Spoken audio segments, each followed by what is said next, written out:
тарбияның алсын деп, жайлоону көздөй барсын деп. 7 жашында Манас айтууну баштаган Сапарбек Касмамбетов Саякбай Каралаевди көрүп, учурашып, убагында Манас айтканын угуп таасирленгенин айткан жайы бар. Айтуу ыкмасы, сөздүн көчү, түзүлүшү башка манасчылардыкынан өзгөчөлөнүп турат. Жаштарга Манасты түшүнүктүү тилге салып, жеткиликтүү кылып айткан. Касиетти сөйлөттү, кадырлуу сону сөз менен төрдөн орун алганы.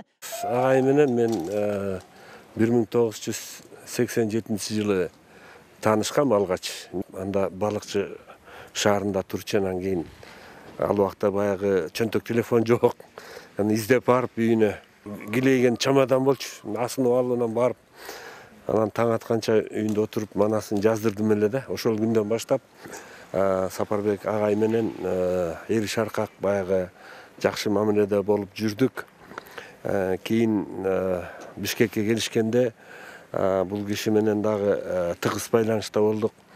Анан негизи уникалдуу адам болчу, өзүнчө анан керемет баягы адамкерчилиги, сыпакерчилиги жагынан бардык жагынан жакшы адам эле. Маданий агартуу тармагында жарым кылымдан ашуун эмгектенип, кыргыз элинин руханий дүйнөсүнө өзгөчө салым кошкон Сапарбек Касмамбетов 4 жыл мурда 2020-жылы 19 январда 86 жашында дүйнө салган. Жыл сайын эскерүү иш-чарасы өтүп келет. Бүгүн дагы үй бүлөсү, манасчылар, жакындары аларча көрүстөнүнө келип, бейитине гүл коюп, Куран түшүрүштү.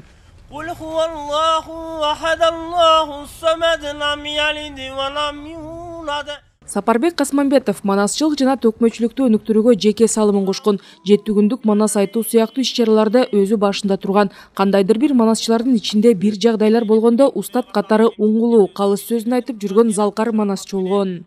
Эгемендүүлүктүн жылдарында өскөн манасчылардын бардыгы Сапарбек Касмамбетов атабызды ээрчип, ал кишинин батасын алып, ал тургай үйүнө чейин барып жатып жанында ошо талим тарбиясын алып калды манасчылар.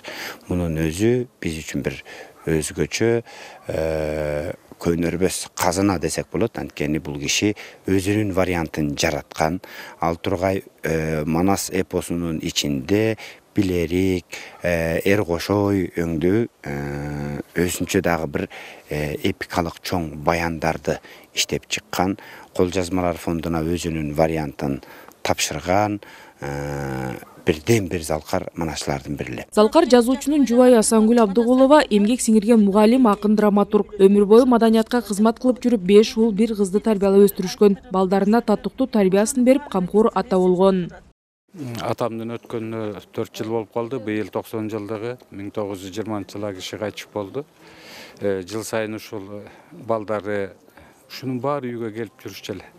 Атамдын колун жетелеп, чогуу отурушуп, ортого салып, азилдик алышып, тамашалашып, ырдашып, манас айтышып жүрүшчү эле. Анан атабыз эми англис тилдүү аудиторияда атамдын жазып алган Лондондон чыккан академикалык басмасы бар.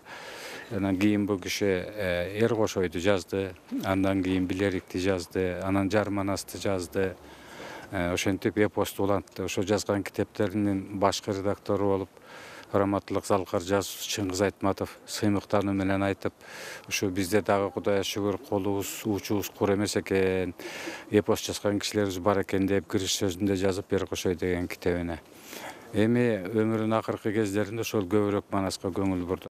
Белгилей кетсек, залкар манасчынын Манас эпосунун окуялары англис тилине которулуп, Улуу Британияда жарык көргөн. Сапарбек Касмамбетовдун манасчылык төкмөлүк өнөрү жогору баланып, даңк Манас миң мааракелик медали менен сыйланган. Маданиятка эмгек сиңирген ишмер ардактуу наамынын ээси болчу.